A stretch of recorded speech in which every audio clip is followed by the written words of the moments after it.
17 Mayıs 2024, Kerem Şalom sınır kapısı.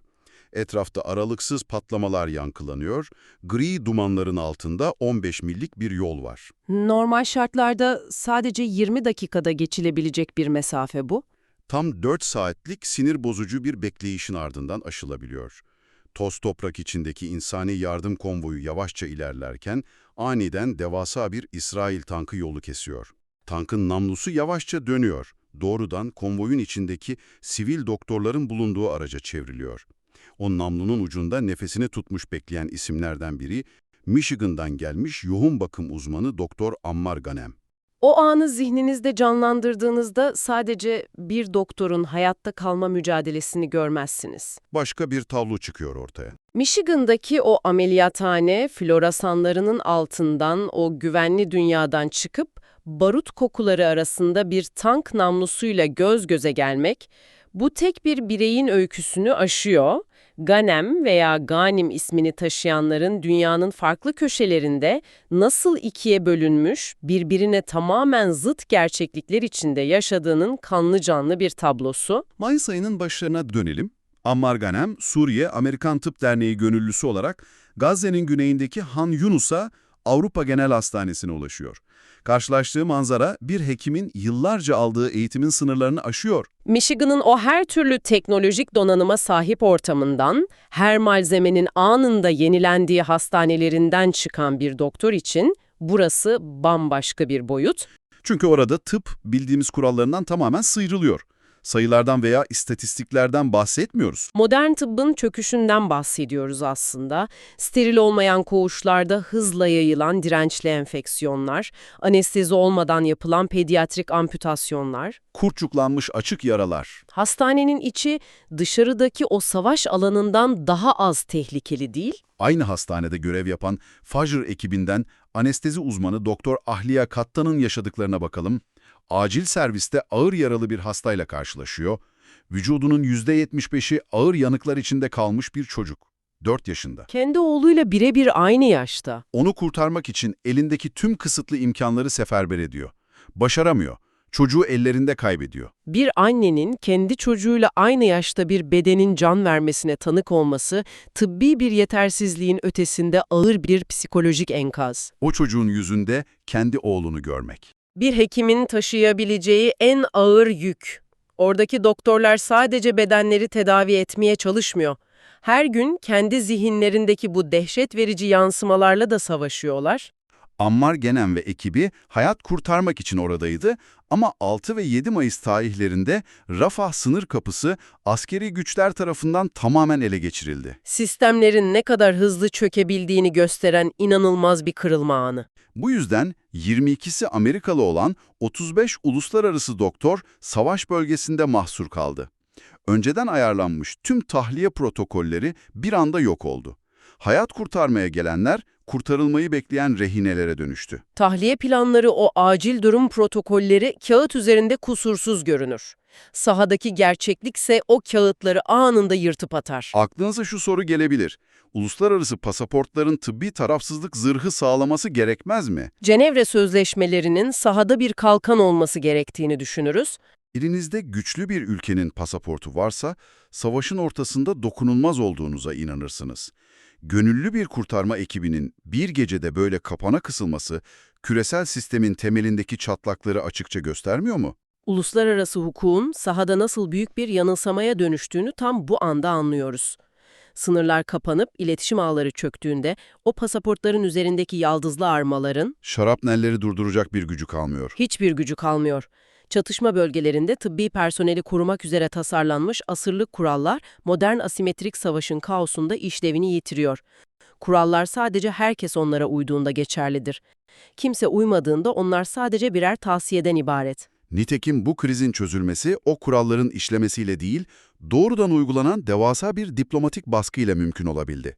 Ammar Ghanem'in eşi Amnah Alponi'nin ve Amerika Birleşik Devletleri temsilcisi Haley Stevens'un devreye girmesiyle. Telefonların durmadan çalması, Koridorlarda yürütülen pazarlıklar, uluslararası gönüllülerin hayatı tamamen pamuk ipliğine bağlı bir diplomatik dengeye sıkışıyor. Bir doktorun hayatta kalması, mesleki tarafsızlığına değil, eşinin Beyaz Saray üzerinde kurabildiği baskıya bağlı hale geliyor. Diplomatik kriz çözülene kadar geçen o belirsiz saatlerde, Michiganlı bir doktor ile Gazze'li bir doktor aynı ölümcül tehdidin altında eşitleniyor. Ammar Ghanem, pasaportu ve arkasındaki diplomatik baskı mekanizmaları sayesinde oradan kurtuldu ama yerel doktorların böyle bir ayrıcalığı yok. Onlar için diplomatik bir kurtarma operasyonu düzenlenmiyor. Aileleri Washington'ı arayamıyor. Bu yüzden aynı bölgede, aynı mesleği yapan yerel isimlerin kaderine bakmalıyız. Uluslararası kameralar kapandığında başlayan ve hiç bitmeyen bir kuşatma hali, onların gerçekliği. Kuzey Gazze'deki Beytlahaya'da yaşananlar bu tablonun ne kadar karanlık olduğunu gösteriyor. Ağır kuşatma altındaki Kemal Advan Hastanesi çevresinde görev yapan Filistinli doktor Muhammed Ghanem ve hemşire Muhammed Salman'ı düşünün. Bir insansız hava aracı saldırısında hayatlarını kaybettiler. Sadece yanlış zamanda yanlış yerde oldukları için değil, hastaneler ve sağlık çalışanları doğrudan hedef alınarak öldürüldüler. Aynı isme sahip bir başka sağlık çalışanı Muhammed Ghanem'in durumu da var. Daha önceki bir hastane kuşatmasında askeri güçler tarafından alıkonuluyor, gözaltındayken tıbbi ihmal sonucu hayatını kaybediyor. Bu artık rastgele bir savaş zayiatı olmaktan çıkıyor, sistematik bir yok oluş süreci. Tıbbi ihmal, gözaltı süreçleri, doğrudan drone saldırıları. Bunlar bir araya geldiğinde sağlık hizmeti vermenin hedeflenen bir suç gibi muamele gördüğü bir tablo çıkıyor karşımıza. Hastaneler şifa dağıtılan sığınaklar olmaktan çıkıp etrafı sarılmış ölüm bölgelerine dönüşüyor. Devasa bir yangını söndürmeye çalışan itfaiyecilerin durumuna benzetiyorum bunu. Alevlerin içine dalıyorsunuz, içeride kalanları kurtarmak için su sıkıyorsunuz. Dışarıdan birileri sürekli hortumlarınızı kesiyor, sizi içeri hapsedip üzerinize ateş açıyor. Hastaneler taktiksel bir hedefe dönüştüğünde doktor olmak mesleki bir tanım olmaktan çıkıp fiziksel bir direnişe mi dönüşüyor? Doğrudan bir direnişe dönüşüyor. Viktor Frankl'ın anlama dair düşünceleri bu durumu kavramamız için kilit bir rol oynuyor. Frankl, toplama kamplarındaki ağır deneyimlerinden yola çıkar, İnsanın en aşırı koşullarda bile en insanlık dışı şartlarda bile bir anlam bulabileceğini söyler. Hayatta kalmak o anlamı bulmakla doğrudan ilişkilidir. Yerel doktorlar için her sabah uyanıp enkazların arasından o kuşatılmış hastaneye gitmek mesleki bir zorunluluk değil. anlam arayışının ta kendisi. Etrafınızda her şey yıkılırken, elinizde ağrı kesici bile yokken anlamı nasıl bulursunuz? Bombardıman sesleri altında sadece bir el fenerinin titrek ışığında ameliyat yapmak. Bu eylem tıbbi bir müdahale değil artık. Hayatta kalma iradesinin devasa bir başkaldırısı. Frankl'ın bahsettiği o içsel özgürlük tam olarak bu.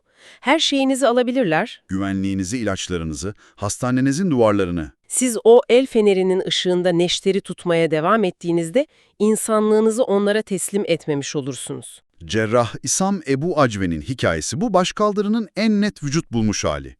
Gazze'deki El Ailli Baptist Hastanesi'nde çalışırken alıkonuluyor. Tam 200 gün boyunca esir tutuluyor. Ağır işkencelere maruz kalıyor. 200 günlük bir karanlık. Sonra serbest bırakılıyor.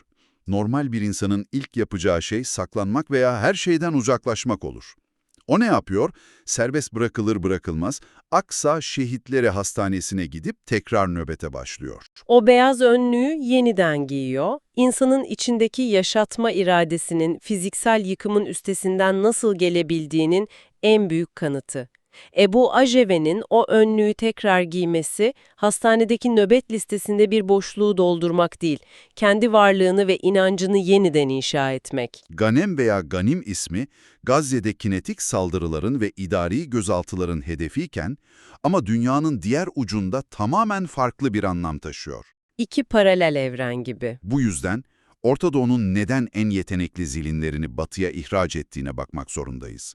Bu devasa eşitsizliğin köklerine. Küresel tıp diasporası haritasına baktığımızda elit bir ganim tablosu çıkıyor karşımıza. Houston'daki Vital Heart and Vein Merkezi'nin başkanı, girişimsel kardiyolog Dr. Mazen Ghanem. Aynı merkezde tıbbi direktör Doktor Rick Ganim.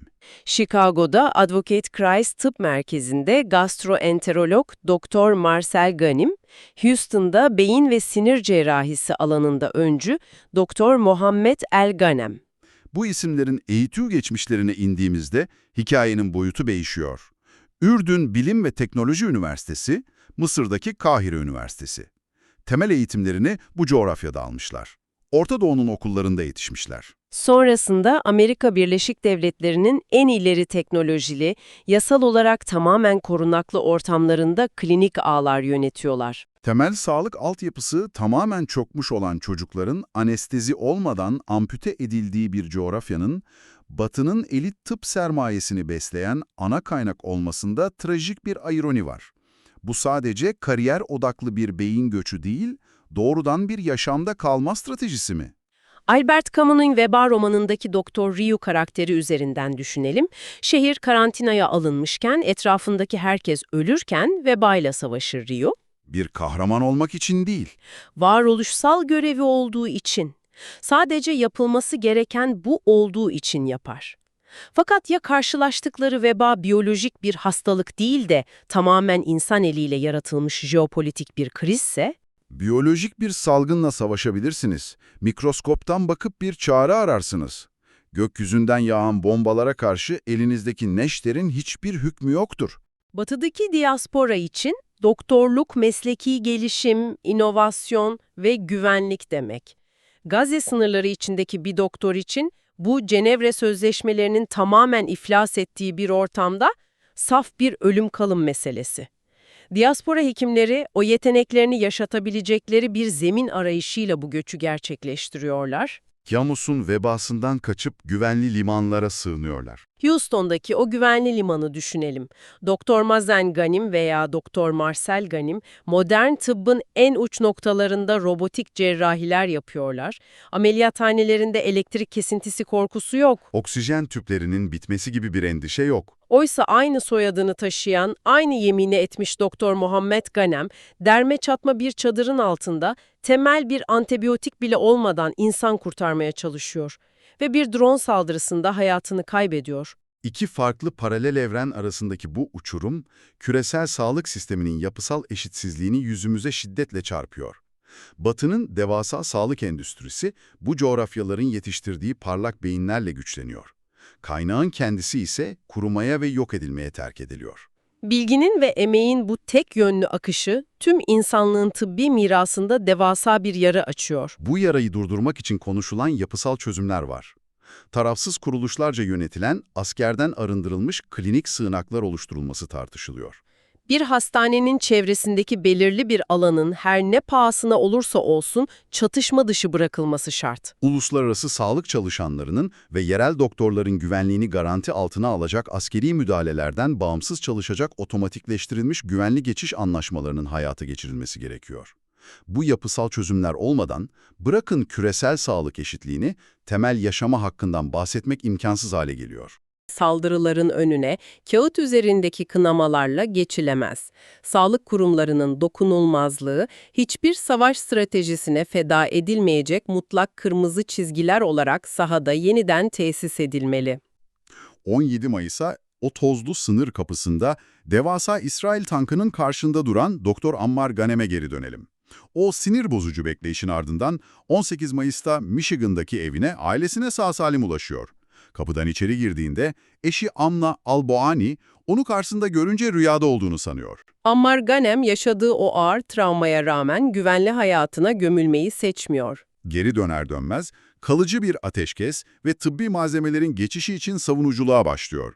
Çünkü Kerem Şolom sınır kapısında o tankın namlusu sadece ona çevrilmemişti. O namlu tıbbın evrensel tarafsızlığına, Hipokrat yeminine çevrilmişti. Kurtulmuş olmanın rehavetine kapılmayı reddetmektir. Şahit olduğu yıkımın sorumluluğunu omuzlamasıdır. Kendisi güvende olsa bile geride bıraktığı meslektaşlarının anestezi olmadan ameliyat edilen o çocukların sesini steril dünyaya taşımak artık onun yeni görevi. Sınırların ötesindeki o karanlığı aydınlığa taşımak zorunda. Bizi dinlerken şu gerçeği zihninizin bir köşesinde tutun. Coğrafyanın biyolojiden çok daha ölümcül olduğu bir düzende yaşıyoruz. Bugün doktor unvanı, yeryüzünün bir tarafında saygın bir şifa dağıtıcısı iken, diğer tarafında doğrudan bir jeopolitik hedef mi demektir? Diasporadaki o ileri teknolojili klinikler ile Gazze'deki kanlı enkazlar arasındaki uçurum, hepimizin sağlık algısını ve insanlık onurunu yeniden sorgulamasını gerekiyor. Bu sorgulama hepimizin ortak sorumluluğu. Bir okur, bir kare yaşayan kütüphane. Kitaplar burada ölmez.